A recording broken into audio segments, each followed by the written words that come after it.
So I feel like you've kind of been in this situation before. You went to Texas as a really highly regarded recruit coming out of that 2020 class. Now you come here, some people say you were the best prospect overall in this draft. You're coming to a Falcons program that's kind of churning to that next stage. Yeah. Do you feel like you're really prepared for that situation because of what you went through at Texas? Yeah, I mean, absolutely. And, for me, I just want to be a piece of the team. And, obviously it's heading in a great direction. But I just know that, God blessed me to be a part of these guys and just gain respect from my teammates and be as great of a teammate as I can. Because I know if I do that, then, it'll be something special here, and it'll just go in the best direction possible. I mean, Texas will prepare you in so many ways in terms of, maybe when adversity strikes and, how to handle through adversity and even the great moments and building relationships. So I think I'm really prepared to do whatever, happens here. And, I think it's going to be a great time, while I'm here. I know you guys say you don't listen to the outside noise, read all the mock drafts and all that stuff, but what was it like to kind of hear that or see on maybe your TV the dialogue that running backs shouldn't be picked that high or, all those kinds of things? What was that like for you to hear? Yeah, I mean, obviously, it was just like me being like everybody else, really unsure because, I was in the talk of, well, should you take him top 10? Should you not? I think you should. Maybe you shouldn't take him that high. And it was just like a kind of a whirlwind. And I kind of just stopped listening to it. I know how to just turn it off the media. But I think that it really did teach me a lot through the process. And, I think it showed, other running backs, like I said, earlier, a guy that, was just through the process, learning who himself was, learning, what people were saying about, what they should or shouldn't think. And, when they are in that same position, they can come to me for advice and to know how to handle those kind of situations. But, now that we're here, seeing two running backs go, pretty high, I can see the trend of the position, going up. Was there a point at which you thought the Falcons were a really potential kind of landing spot for you? Yeah, we've met, back in Austin and, at the Combine and had two just, great meetings. And I knew that, obviously I can't choose anything, but I know that, if we just keep building those relationships and, see what happens, then, obviously anything could happen. And when I saw the call yesterday, it was just like a really exciting moment for me just because, I knew, we built a relationship and I knew who they were and, we had a great time, talking ball and understanding, how I'm going to get used and how they want to potentially, put me in the best situation possible. So I knew immediately, I was really excited to be here. And when you think of Kyle Pitts, Drake London, Tyler Algier, Cordero Patterson, all these guys around you on offense that are now your teammates, what kind of comes to your mind? First of all, just having the young offense and super explosive guys, it's just super exciting to play with them because, I get to learn from every single one of them, even being in the room with Tyler. He's a monster and he's a beast. And, for me, I just want to, be a great teammate and learn as much as I can from him. And, I think you always need that 1-2.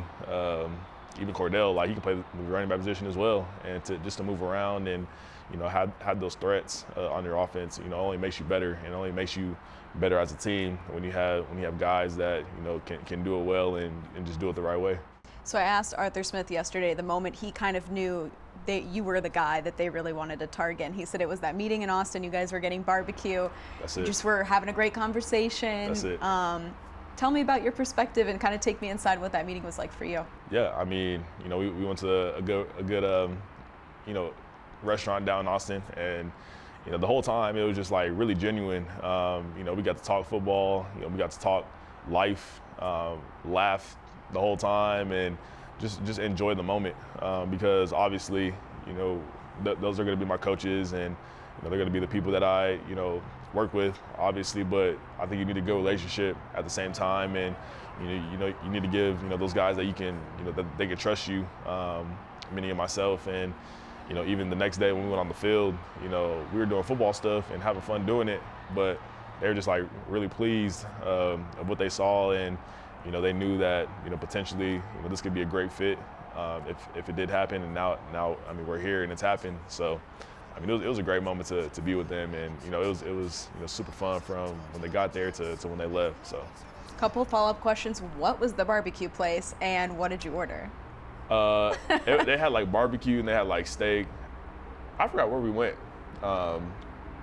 It's like a small kind of really nice restaurant. Because that matters in Austin. People really want to know. They did go to Terry Black's though. Okay. So they went to Terry Black's, the best barbecue in the country, in my opinion. But yeah, they loved it there. They were like, this is the best place you can go to for some barbecue. So I'm glad they enjoyed it. It was really good too. That's awesome. Something else Arthur Smith said from that meeting, he learned about your unique story. I was curious what he meant by that. What do you think he meant by that?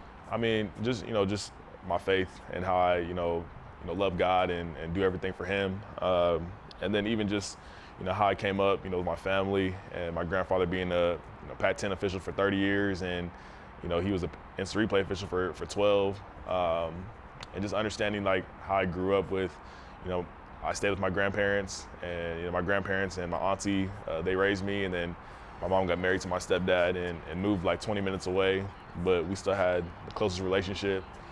But then my mom knew like, God was telling her to keep me with my grandparents because like the high school and the middle school I wanted to go to was all in that area.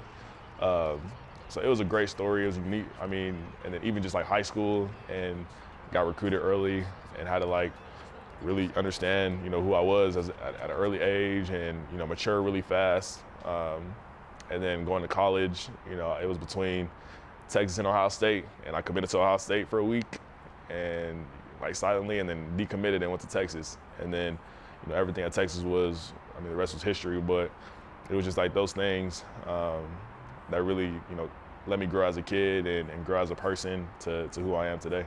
Okay, tell me about the mustard. Yeah, so the mustard it happened last summer. Two guys, David and Craig, came to me, and they wanted to be like 50-50 partners with it. And at first it was an idea, like a really big idea. They had the ideas of the marketing, the clothing, obviously the mustard being sold everywhere, and they showed the whole blueprint pretty much. And we were like so ecstatic. We were like, okay, like this could work.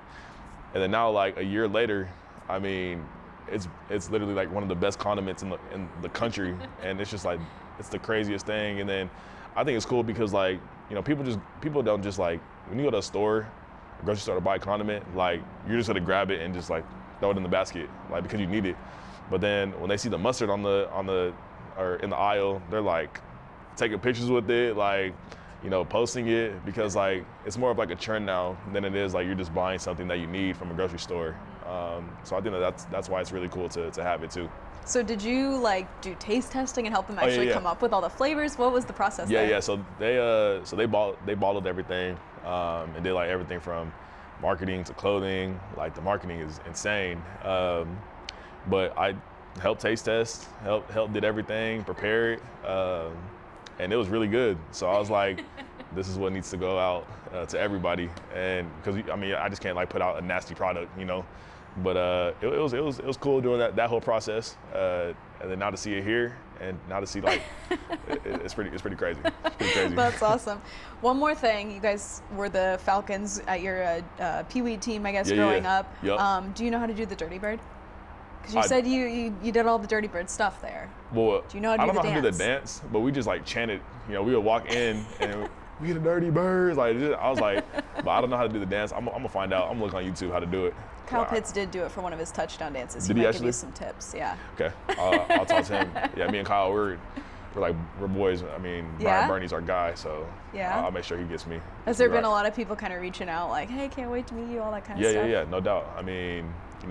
Just even seeing like people on Twitter just shout me out. I just can't wait to meet everybody in person. Yeah.